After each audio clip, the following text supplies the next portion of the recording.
Une des fonctions d'entreprise qui est cruciale, c'est la mise en marché, c'est le marketing international, le marketing stratégique, Effectivement. qui peut amener le marketing international.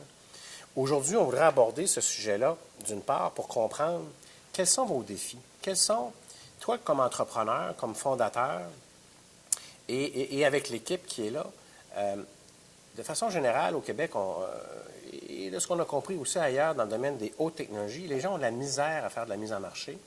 Tu pourrais-tu décrire un peu à quel marché tu t'adresses, à quel marché vous vous adressez, puis quels sont vos défis dans les prochaines années, justement pour vous déployer davantage?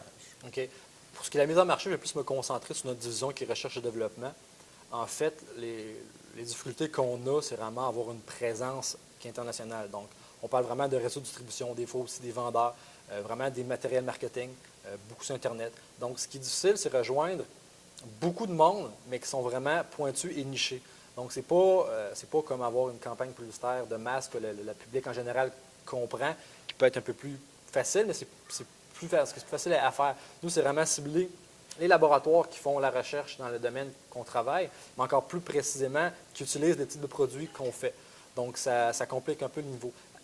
À ce niveau-là, il existe certains réseaux, certains forums, certaines places de le faire, mais c'est vraiment avoir l'argent, les réseaux de distribution nécessaires, puis le know-how pour aller à l'international, tout en ayant une image de marque, puis une image assez forte pour pouvoir adresser à ces personnes-là notre produit. Ce que je voudrais vérifier dans ce que j'entends, vous avez besoin d'un know-how. Est-ce que dans vos opérations, le know-how du marketing stratégique, qui est différent de ce qu'on appelle le marketing un peu plus, je dirais, publicitaire, facing outbound, là, communément appelé. Mais dans le marketing stratégique, est-ce que vous l'avez, ce know-how-là? Est-ce que vous considérez que dans votre entreprise, c'est quelque chose qui est présent? Oui, effectivement. Je dirais que malgré les moyens qu'on a jusqu'ici, on était capable de quand même faire un marketing stratégique qui est quand même assez efficace. Fait qu'on utilise beaucoup Internet, en fait. C'est vraiment par Internet qu'il y a beaucoup de choses qui peuvent se faire. On peut rejoindre une panoplie de personnes. Le problème avec ça, c'est que c'est toi qui pousses, mais tu te fais tirer en fait par le marché et non le contraire.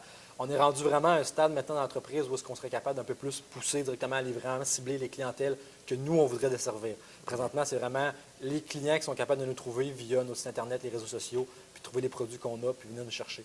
Donc, vraiment, pour montrer à l'autre niveau, il faudrait vraiment être capable de pousser. Donc, ça nécessite un peu plus d'infrastructure, puis un peu plus de niveau financier pour ce faire. Alors, ce que j'entends, c'est que vous êtes rendu à une étape où la première phase était faite, je dirais, dans des modes un peu plus, je dirais, viral, où est-ce que vous avez été connu rapidement par le positionnement peut-être de votre site web à certains endroits, puis les gens vous appelaient. Exactement. Maintenant, vous voulez plus que ça, vous voulez amener un niveau d'intérêt plus grand auprès des... parce que votre marché s'agrandit, Exactement, nécessairement.